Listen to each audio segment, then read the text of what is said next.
welcome to Great Ideas, a series about the ideas that have shaped the world we live in, created in association with Victoria University of Wellington. I'm Megan Whelan, and in this series we'll look at what it takes to change our perspective, consider why these ideas still matter, and what happens next. The events of 2016 have caused many people to ask if democracy is, in fact, the best form of government, or if Winston Churchill said, the worst, except for all those other forms that have been tried. In this episode, we look at how the idea of democracy in ancient Athens gave us the governments we have today, and consider today's challenges to the rule of the people. I'm joined by a panel of experts from the university, and I've asked them to tell me their favourite icon of democracy. I'm Kate Hunter and I teach history at Victoria. My favourite icon of democracy is the ballot box because I'm reminded every time I put something in it of just what it cost for me to get there. I'm Nigel Roberts and I used to teach political science at Victoria University. My main fields of expertise are voting and voting systems. My icon of democracy is the Gettysburg Address that Abraham Lincoln delivered in 1863, in which he gave that wonderful definition of democracy that I think is still highly relevant today: government of the people, by the people, and for the people. And I'm Art Pomeroy. I teach mainly ancient history in the classics department at Victoria. And my icon of the democracy is a large, now almost empty space in Athens that you can visit today, which is on the hill of the Pnyx, where the Athenian assembly used to meet. And by looking at this, you can get an idea of how many people actually took part in government. You can have a look at the difficulties of actually working democracy when you don't have megaphones and have to shout from the speaker's platform. And you can get ideas of what people are interested in by looking at where the speaker's platform has been moved, whether it is to face inland towards the Athenian economy of the plains, or whether it is to look out over the sea and consider the possibility of the Athenian Empire. That's such a romantic definition. Let's start with Athenian democracy. What did that look like? What was Athenian democracy? Okay, Athenian democracy is basically the male Athenian citizens over the age of 18. So really a development of the people who could fight for their country. And that's still sometimes regarded as a model for democracy. America, for instance, has often thought of itself that way. It's relatively small. You probably only got 4,000 to 5,000 people normally taking part in monthly meetings. But there is a group of people who are randomly selected to actually decide what is going to come up and be considered. How big was that group out of those 4,000? So you have a council of 500, but in fact what happens is that they take turns, 50 people each month who will actually consider what should come up, and then theoretically everyone has the chance to discuss the matter. In reality, most people can't speak very well, can't speak loud enough perhaps, and so there usually is a group of people who tend to dominate, as there tends to be in most political systems, full stop.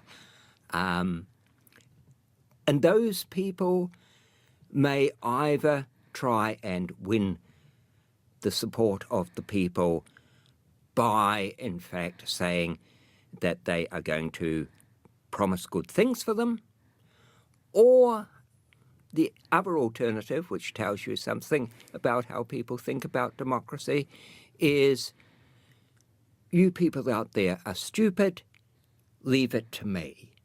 And that works very well as well.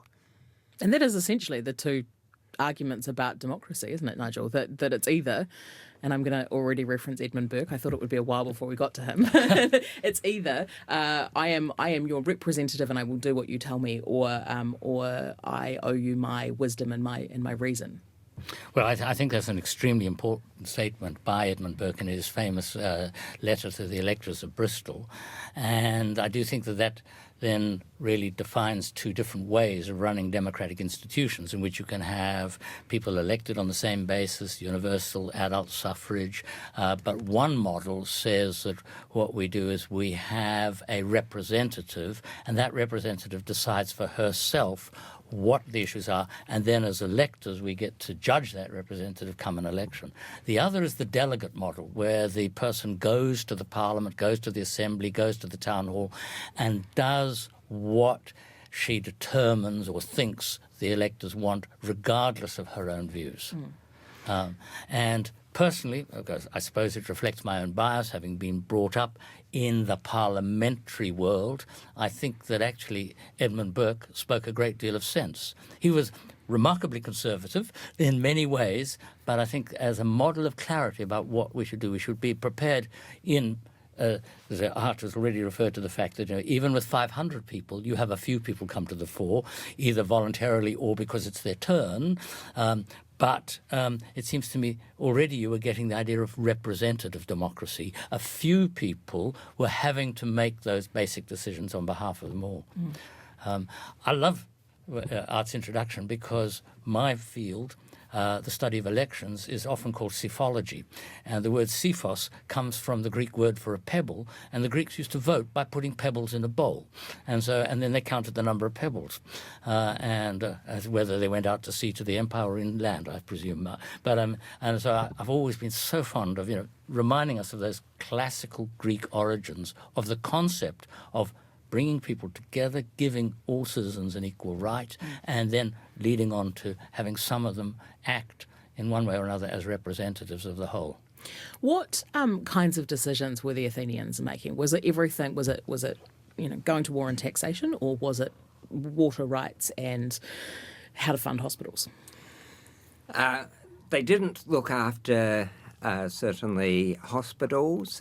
Social services are quite limited, but other things, war, ensuring that there's a steady food supply in particular, all of those things, in fact, have to be raised. They may not be discussed, but does anyone want to actually talk about these things at the meetings? They can make any decision they like. And what is quite interesting and what's different from when you ask people nowadays to make a decision on Brexit or whether Scotland should leave the Union or so forth, is that once a decision has been made, questioning the decision nowadays is sometimes labelled as anti-democratic. But the Athenians were smart enough, actually, to say, no, actually, that's part of a good democratic process. There's a very famous case where an island rebelled against Athens, that's Mytilene on Lesbos, and after the Athenians had been forced to put down this rebellion, the view was that they should execute everyone, execute all the males, enslave the women and children, just the normal sort of practice. And so they passed a motion for that. And then they went away at night and probably didn't sleep very well. And they came back the next day. And that's actually one of the interesting examples that we've got of how they debated this, with the side that wished to maintain the executions basically arguing that you can't bring things back all the time, and the other side saying, well, actually we can, and we're smart enough, and a good democracy should be able to revisit its own ideas. Do you think the Athenians would look at what we have now, say in New Zealand, our parliamentary democracy in New Zealand, and recognise it as the evolution of what they had? I suspect that they would be tempted, at least initially, to think that, no, this is some sort of strange government by the few. Which in some ways it is. Yeah. Nigel? Well, I was going to say that the idea that Art raised about in ancient Athenian democracy, it was a small democracy, it was a cosy democracy, and there are only a few parts of the democratic world that try and continue that tradition. The town meetings of New England or the cantonal meetings of Switzerland, where you let all the inhabitants of a particular town or of a canton or a half canton in Switzerland come to a meeting. It's their right to come and discuss issues. And in fact, sometimes their responsibility. It's not just indeed, a right. Yeah.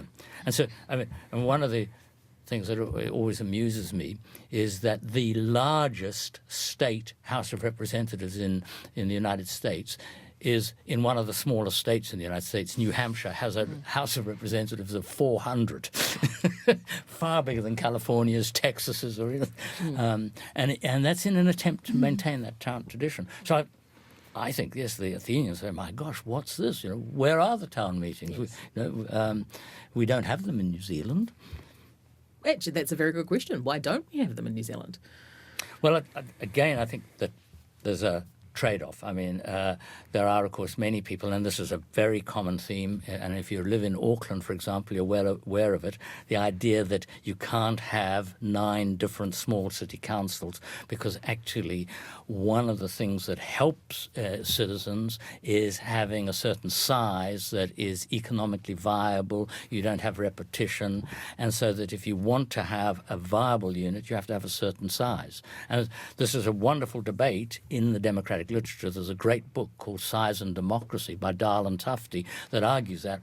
And after 200 pages, they come to the conclusion, well, actually, they can't see a clear victor in either side, saying size has it or smallness has it. The small is beautiful. It's right up to a point. Large, viable institution, that's also right up to a point. So our parliament of 120, depending on MMP, is that the right number?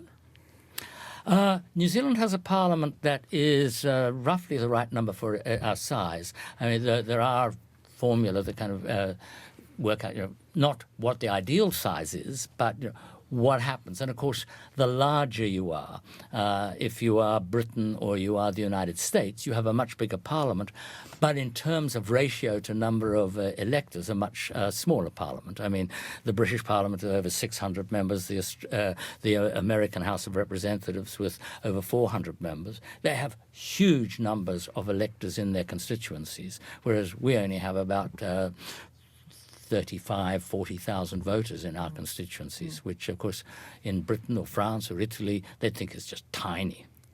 We should only have 50 of them also. I'm thinking also there's always the problem of whether, in fact, the elector feels that they are in any way in contact with whom they have elected. And we've seen that, obviously, in Britain and in the US. And in New Zealand, people often talk about Wellington, though Wellington is full of Auckland politicians, just due to size. But also in terms of, I mean, the declining voting rate in New Zealand, part of that, and certainly the research that I've done over the last few years talking to young people about voting, is they don't feel a connection to their MP. They don't feel like their MP represents them. In political science, we've got a lovely word, efficacy, and how effective, how efficacious do you feel? And of course, I think people are, and not only in New Zealand, of course, the decline in turnout is a democratic phenomenon. There are very few countries. Denmark is a country that actually goes against the grain, but it's about the only one. If you look at, say, the OECD or modern democracies, that doesn't have declining turnout. Yeah. Kate, you look like so I'm wondering about this, talking about town meetings and why we don't have a tradition in New Zealand. And, there's not a tradition of that in Australia either. And I'm wondering about the effect of government systems that were established right kind of in the early stages and then came to fruition with the flourishing of mass media. So, and then equally the decline of print media now. And I'm wondering about the role of letters to the editor, opinion pieces, those kinds of acts of democracy. So not a formal voting right necessarily, but the use of newspapers and magazines in the 19th century to pressure governments, to make views known. And I'm wondering if there's a connection between those things, that maybe town meetings weren't so necessary because we had mass media, whereas if you think about the New England parliaments were set up in the 1700s without mass print media. I think there's no doubt that in New Zealand, for example, for the most of the 20th century, signing petitions was a very important aspect of the way people communicated with Parliament. Parliament used to have a standing petitions committee, and petitions would be considered by. Nowadays, it's kind of dropped off the horizon. But I think that one of the problems also nowadays is, and one of the contributing factors towards the decline in turnout, is that there are so many voices. We have heard talk with regard to the US presidential election about the post-truth era, where you had news sites, or fake news sites, false news sites, deliberately purveying untruths. And you've recently had Mark Zuckerberg say that Facebook's going to try and clamp down on it, which I find remarkably ironic, because every time I turn on Facebook, up pops a false advertisement. The latest one is Richard Branson has died. And, it's just nonsense. It's just it's clickbait. But I think one of the things that happened is there are so many media voices that nobody's now singing from the same song sheet, or very few people are. And I think that's led to a declining feeling of identity, of involvement in the society. Do you think, though, are we heading with all of these voices and all of our ability to talk to each other in kind of an Athenian way? Is Facebook the new town square? Could we make Facebook the new town square? Well, just to go back to the Athenians, who really didn't have papers or anything like that. So what you do tend to have is indeed a lot of people talking to one another about what's going on, but also the tendency for rumour to come roaring through at any stage. So human beings have not changed in thousands of years. No, it's extremely difficult to control that. And so my fear would be, yes, you will go back to that sort of position. One way, Kate, that Australia deals with the problem of declining turnout is to ban it. They have compulsory voting. It's not really compulsory voting. It's compulsory turning up at the polls. Yes. And people still to this day get fined for not voting. Yes. And I know that there are a range of societies that have considered it, but very few have implemented. But Australia's stuck with it for a long time. And it's interesting how little protest there is about it. And it's at all levels. If you don't turn up for your local council election, you get a fine notice. I spent my whole university life getting fined and then having to appeal those fines because I was at university while some vote had taken place in my hometown that I hadn't been aware of. It does take quite a bureaucracy to manage it, but the turnout is always 98%. Is there, looking back at the Athenians, there was an expectation that you would be involved in this, right? It wasn't that it's that same idea that there was an expectation that if you were a male over 18 and a landowner, you would be involved in this. There was an expectation. You don't even need to be a landowner. No.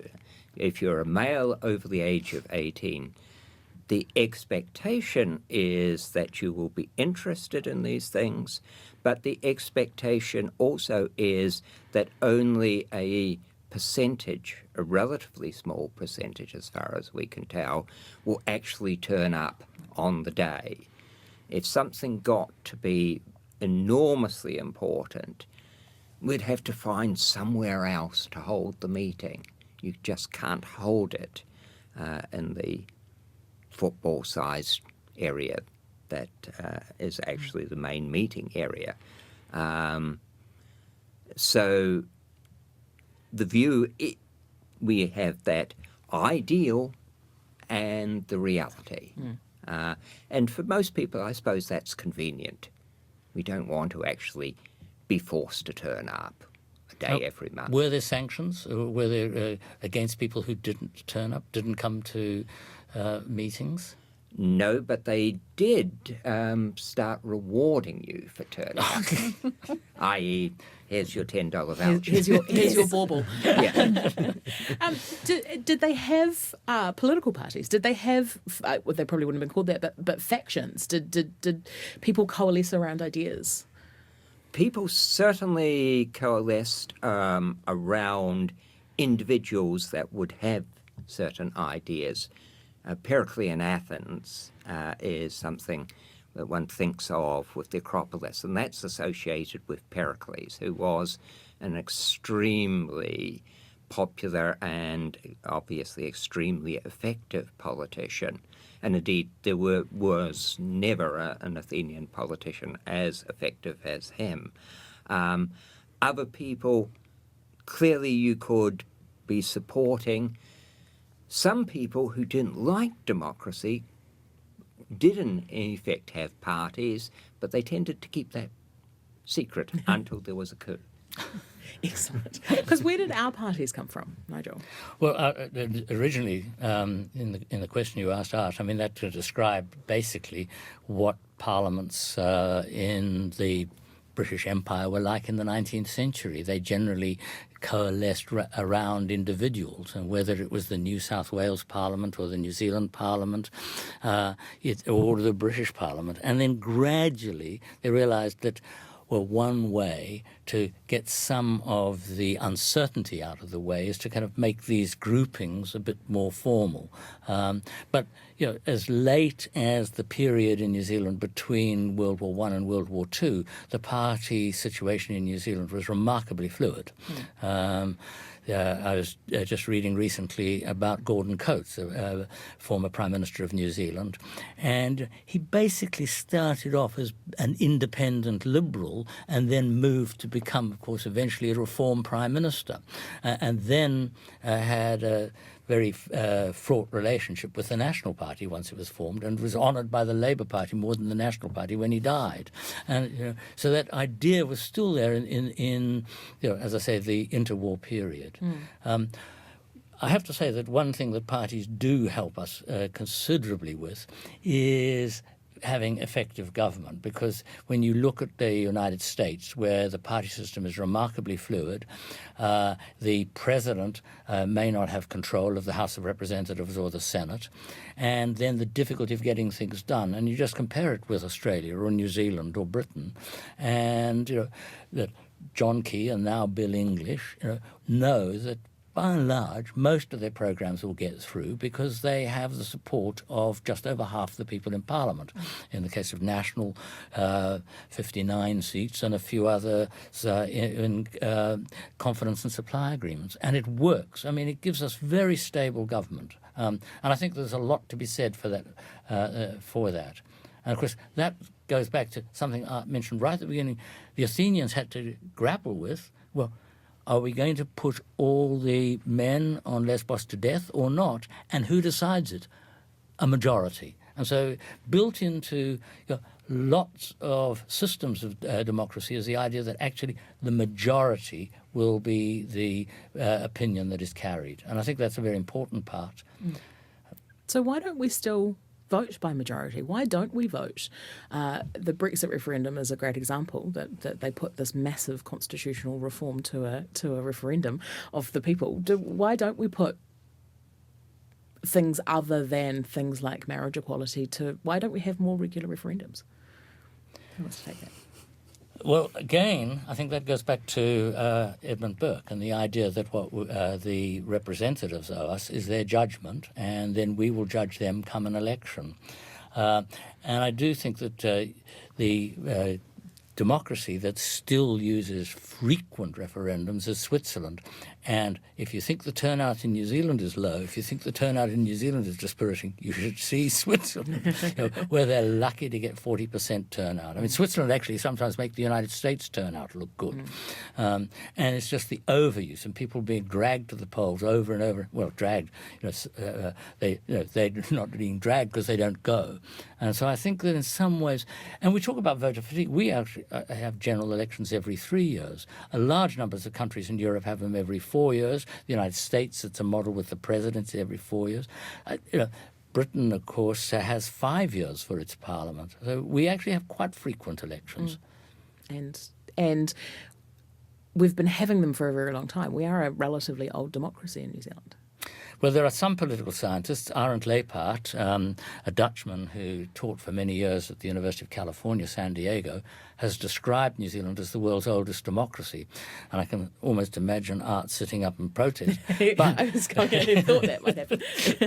But the reason the reason for it is that in 1867, of course, Maori males got the vote, and basically from 1867 till 1893, all men had the vote in New Zealand. And then in 1893, when you had female suffrage passed by Parliament, we then had universal adult suffrage. And it was the first country in the world, men and women, black and white, indigenous and settlers, all having the vote. And so for that reason, New Zealand's been called the world's oldest democracy. Of course, it's a matter of degree, and we should mention that for a very long time after that, New Zealand women could not stand for Parliament. They weren't allowed to be members of Parliament. So it took another democracy 30, 40 years for us to get a woman Yes, elected. another 30 years, yes. Kate, that brings us to you and women's suffrage. I mean, we talk about representation. For a very long time, women didn't have representation in government. And, I'm always really struck, when Art was saying, Athenians valued the participation of men over 18 because they were soldiers or potential soldiers. And that, that comes right through the French Revolution, every soldier a citizen, every citizen a soldier. So the equation of military service with the rights and the obligations of citizenship is very old. And, for a whole bunch of, kind of what we see as complex and slightly tortured reasons, women took a long time to be able to break through or to break that connection between the able-bodied adult male body and the right to vote and to be a citizen and to participate. And that, that took some doing. It really did. And it took a very long fight, and it took convincing both men and women. There were lots of women who didn't agree with the suffragists that women should have to vote. Yeah, that's right. And I mean, it's like any major, major change to society is that it was highly contentious. We also have to say that there were probably large proportions of the population who didn't care either way because it wasn't going to change their lives one bit. Or if they did, they cared about the temperance part of it, not the not drinking part of it, and not the voting part of it. So you end up with competing motives for wanting to secure the vote is one thing. And competing motives, on the part of men as well as women. And, I love John Stuart Mill asking the British Parliament, well, if women are naturally inferior, why won't we give them the vote? Because they won't cast it anyway. And so he was kind of using those arguments against conservatives, which, I always loved the way that he used to prod and poke people and then go home to dinner with Harriet Taylor, who, used to say, well, what happened today? Where are we up to? And New Zealand's Prime Minister at the time of the suffrage fight here, whose name I should know and it has escaped me. Oh, there was Balance and then Seddon. Yes. Who was anti-women's suffrage, but then when it passed, championed it and celebrated it, and I know a lot of the suffragists thought he was a bit of a hypocrite about that. And that story is over and over again. I mean, and in a way, that's the nature of politicians. They will go the way the wind is blowing. But I think that we underestimate too, and especially because of the New Zealand experience, which does look and seem to be quite peaceful, quite straightforward. I think it's easy for us to underestimate the real battles that women all over the world went through to win the vote. They were violent. There were women killed. There were women imprisoned. Hunger strikes. Hunger strikes, being dragged out of peaceful protests and raped in alleys. I mean, those kinds of stories are not really part of the liberal progressive story that, the idea of women's suffrage tends to conjure up. And I think too that,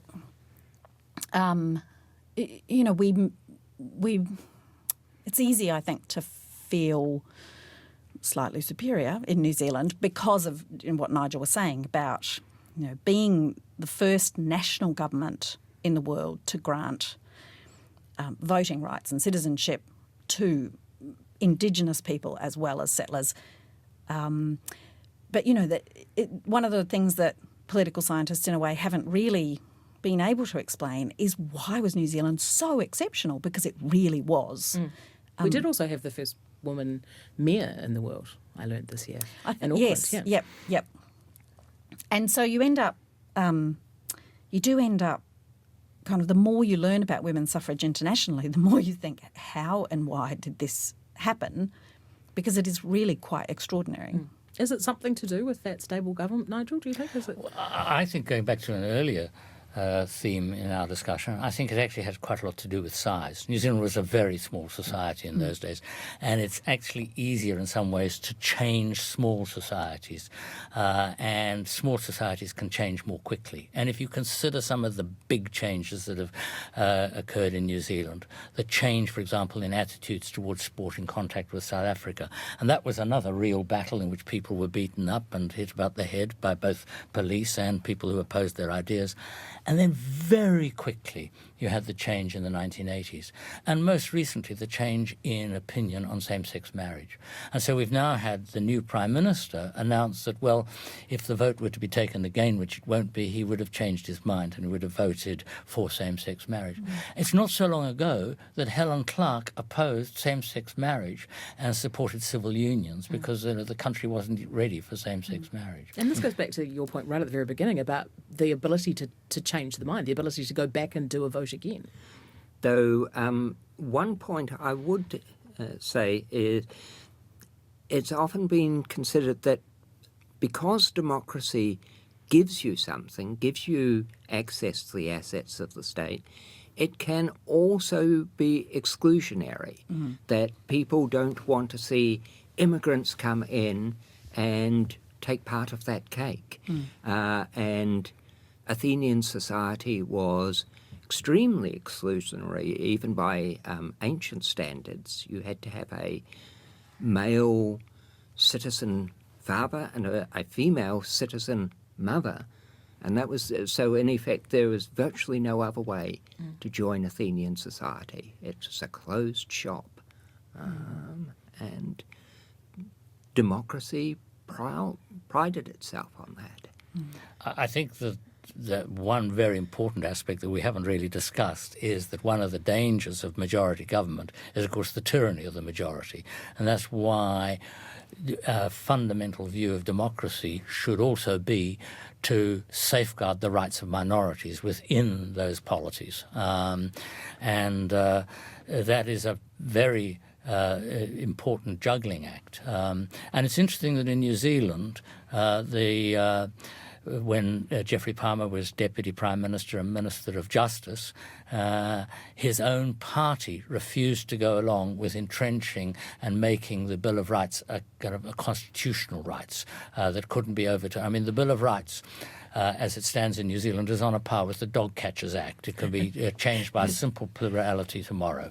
And I think that the important idea, and the United States, of course, the first 10 amendments to the Constitution inserted their Bill of Rights into the Constitution, saying that this is a fundamental protection for minorities within a system that actually has majority rule. There is also, I guess, this idea. One of the things I see a lot of in commentary on the internet about this is that the government doesn't do what I want it to do. And it, I guess, coming back again to Edmund Burke, but that is part of the majority rule, isn't it? That the government was sent there by 50% of the people, and it has to represent the 50% of people, not just you're one person. I think that in that case, where somebody feels that they're not, their views aren't being listened to, I mean, I think that that's where democracy comes to its essence. Can that person speak out against what is happening without fear? Can that person organise, can bring other people together, incorporate them and try and get the policy direction changed? If they can't do that, then I don't think it meets the test of being a democracy. But if they can do that, then that's the kind of the give and take of democracy. I mean, it's always going to be the case that you have a group of people, there will be people with different opinions. And the way to accommodate them is give everybody's voice a chance to be heard and also a chance to change the system. And those are both, I think, fundamental to an understanding of democracy. And that is how our parliament works. That's how parliament is set up. It does. Yeah. And of course, we do occasionally go to referendums. Of course, we have citizens-initiated referendums, which the National Party adopted in a fit of populism in the early 1990s. And of course, not one has had any effect. I mean, we would have a much smaller parliament. We would have regular beatings. It's just those have been ignored. And I think that shows the difficulty of kind of pandering to popular taste. I think the idea of kind of letting things be debated, thrashed out in Parliament, you don't like what's happened, you throw the parliamentarians out and try and come up with a better result. But those seeds do, aren't you going to say those seeds? I was thinking that a lot happier than the people in Athens who are actually open to court procedure if it's believed that they have misled the assembly or not carried out their jobs properly. That was a very robust system, and people had to be very smart to actually survive long in it. But do we still have? Is there still the trust in the majority, in the population, to make decisions in the way that the Athenians had? I would think in this country, although we curse the politicians, we probably curse the general population as much. It, however, becomes much more complicated when you look at what's happened in the US. But maybe Nigel can explain that to us. Well, I mean, I would agree that in New Zealand, I think there is a much greater satisfaction with our lot. And I think that the election of President Trump is down to the fact that the large numbers of people felt really left behind. Where did Trump win his victories? He won them in what are called the Rust Belt states. Now, that's a little bit of a misnomer because some of the Rust Belt states are actually doing considerably better than some of the other states and actually have a above average performance economically. But the Michigans, Ohio's, Pennsylvania even, which I mean, Pennsylvania is a Rust Belt. I was actually fortunate enough to be in the United States for the 2016 presidential election, and what was hugely and easily noticeable, and I traveled around, I visited 19 states while I was there, and it was immediately obvious that the supporters of Donald Trump were far, far more enthusiastic about their candidate than the supporters of Hillary Clinton were. And I think that was one of the Democrats' difficulties, added to which the Democrats were in effect going for a third term, and that's always been difficult. Yes. Exactly. That's particularly difficult in New Zealand. Yes. Looking into an election in 2017. Or a fourth term. Yeah, that's right. I mean, having said that, though, that also raises the question, and there was that, what people are now calling economic uncertainty. There's also a lot of social uncertainty with those people, and certainly the Trump supporters. And it comes back to that idea of kind of safeguarding minorities, that there's going to be a tension there, I think, in his government between how you provide for the majority while also protecting women and other minorities. I think the racism that became immediately apparent after the election, and a little bit like attitudes towards immigrants in Britain the day after the Brexit referendum. The day after Brexit referendum, it was being reported that people of Polish origin working in Britain were asked why they were still there. I think that it is really important to handle those situations well. I'm not entirely certain that that will be the case in the United States. But it appears to have tailed off in the UK post-Brexit. Well, there's certainly not as much media reporting about those kinds of incidents now. Maybe it hasn't tailed off. No, but I'm intrigued by the bitterness and anger of the Conservative government over the court case, of whether in fact it is a Parliament that has a say. And in that wonderful decision made by the British judiciary that cited Fitzgerald versus Muldoon, whereas the idea that even if you're the government, you don't have the ability to willy-nilly overturn an act of Parliament. Parliament has to overturn that act of Parliament. And I think that the British legal system has initially, and we'll find out the results probably in January, but it does seem to me that they've stood up for a very important principle, and that the executive can't change the law, only Parliament can change the law. And that brings us back to what democracy actually is. If Parliament is our representative, it should be Parliament that changes these things. I used to have my students read, and it's wonderful language, Fitzgerald versus Muldoon, the judgment, which goes back to the 1688 Bill of Rights in Britain to kind of claim the legal precedence. And it's a wonderful piece of judicial but also political writing. Your students must love you. One of the things I am concerned about is if one goes back to Athens, you needed to have the expertise and ability to actually persuade people.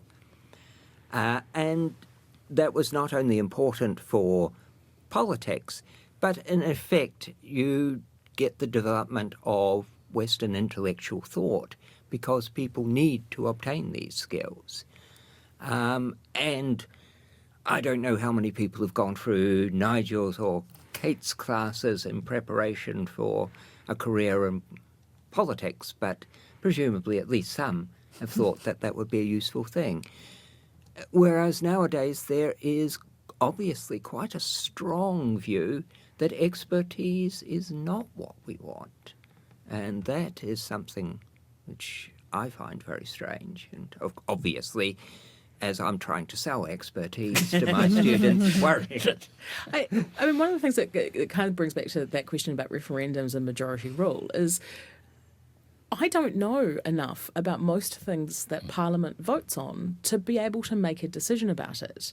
So, for the Athenians, were they expected to have that expertise, if they were voting on whether or not they should execute the people? Were they expected to understand the context and have the history and all of that stuff? They were expected, I think, in the same way that a jury trial works, that they would be presented with the evidence and they would have the expertise to actually decide one way or another. So individually, no, but as a group, the belief was that, in fact, they would be able to make the correct decision. Now, of course, from time to time they didn't make the correct decision, which was embarrassing. And so there is a whole range of thought against democracy based on that. But nevertheless, the view that most people, when faced with a generic problem, will en masse be able to come to the best decision if given the information, is what our democratic system, even the parliamentary system, is based on, I think. I have a very strong belief, and based on evidence, I hope, that actually people are pretty good judges of what's in their own best interest. And a lot of people vote in what's their own best interest. People may say, I'm voting altruistically, I'm voting because such and such is important, it doesn't affect me. More social welfare. But of course, in some ways it does affect them. If society is happier, if society is less likely to meet armed robbers or beggars on the street, then being altruistic actually can be really good self-interest. But I often like to point out that in the 1993 referendum we had on whether to change our voting system, Maori, who are, statistically speaking, amongst the least educated part of the population, the most disadvantaged part of the population, and the part of the population most likely to be in prison, Maori voted 2-1 in favour of MMP, because Maori realised that MMP was going to be far better for Maori representation. The number of seats in a parliament held by Maori was going to go up. The Maori electorates could go up or down depending on the numbers, and they ensured that the numbers initially went up. And so we went up from 4 to 5 to 6 to 7. And we have in parliament now about the share of Maori that there are in the population. And I think that's a wonderful lesson, that people know what's in their interest, and give them an opportunity to exercise a vote that's in their interest, they will. And yet, Kate, we still don't have equal We don't have representation 50% of women in Parliament. No. It's a very it is. We get a little bit caught in the discourse of meritocracy. That if women are good enough, they'll get there, and we give everybody equality of opportunity.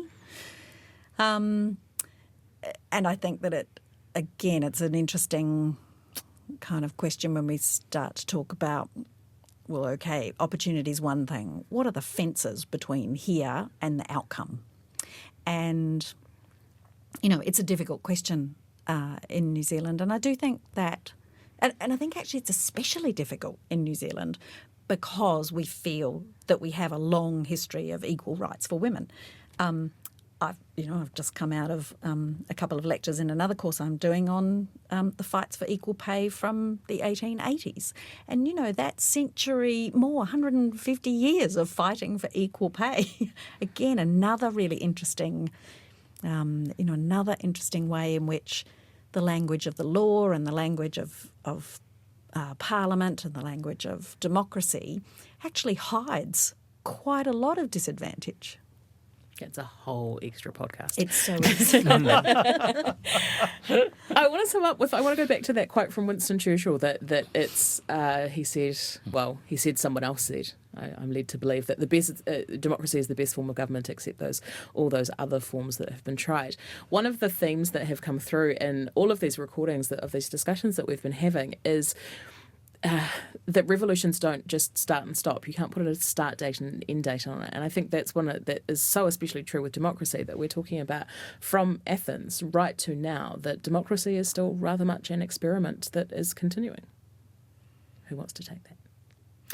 Well, and I think the other thing is that democracy doesn't look the same everywhere it's practiced. I mean, that is, if you take that long span from Athens forward, that is the lesson that you get, that actually democracy is a big basket with lots of things in it, and it depends what shiny one you want to pick out. And it comes back to, I do remember a eminent political scientist telling me once that all voting systems work, it just depends what you want to prioritise. And so again, it's that thing of, okay, well, what is it that this democracy wants to prioritise? And why New Zealand in 1893? Equally, why Wyoming in the 1860s? Why Utah in the 1860s? Why are they giving white women the vote? Why did South Australia give all Aboriginal people and all white women the vote in 1894? Why those places? Well, they were picking a different system. And so I think even though we talk about democracy, we're really needing to talk about democracies and which one you want to pick. And, that lovely pick and mix idea, I think, is part of why it's a complicated question. I think it's the case that really in Athens is almost unique in the ancient world. There were other democracies, but none as important. And it was regarded as a extremely radical, but probably bad system. And really that probably was the case of thought through to maybe the 19th century. The American Constitution is deliberately non-democratic. They wanted a republic, not a democracy. Yes, so that's the Roman model, which is not democratic, which is the model which was generally followed. And they very much feared in 1787, when they were writing the Constitution, they very much feared mob rule. And that's why Donald Trump was elected, even though he had about 2 million fewer votes than Hillary Clinton for the presidency, because they designed the Electoral College. And democracy is a very broad church. I mean, just as there are electoral systems like Britain's, with first past the post that we, of course, used to have, like Australia's with preferential voting, but still single-member districts and majoritarian outcomes. If you said to a Scandinavian or a Dutch citizen that was democracy, they'd look at you and kind of go, what? That's democratic? And I think that Kate was right. There are all sorts of different varieties of democracy, and it isn't something that has stopped. It's an evolving, changing discussion about what is democratic, what's not democratic, what's acceptable and what's not acceptable. And I think that's inevitably going to continue into the future. Well, it has to change because society's views about what is acceptable. So, looking forward to your next podcast about origin of species. I mean, one of the things we haven't touched on at all is that in the middle of the 19th century, there were very different ideas of race. So, well, the idea of race itself was born, and how did that affect the way in which citizenry or participation or educational possibilities were reshaped into the late 19th century. So, I think that it's inevitable that as social ideas and intellectual movement occurs, then the system of governing must change. And to bring it full circle, we have to keep talking about it. Yes, and remember that it's not even clear that it's a majority system in the world at the moment. Yep. Point. And on that delightful note, my thanks to Professor Art Pomore, Emeritus Professor Nigel Roberts and Associate Professor Kate Hunter. Great Ideas was made in association with Victoria University of Wellington. It was engineered by Phil Benge with production assistance from Adam McCauley, and our executive producer is Tim Watkin. You can find other episodes and more of RNZ's podcasts at rnz.co.nz.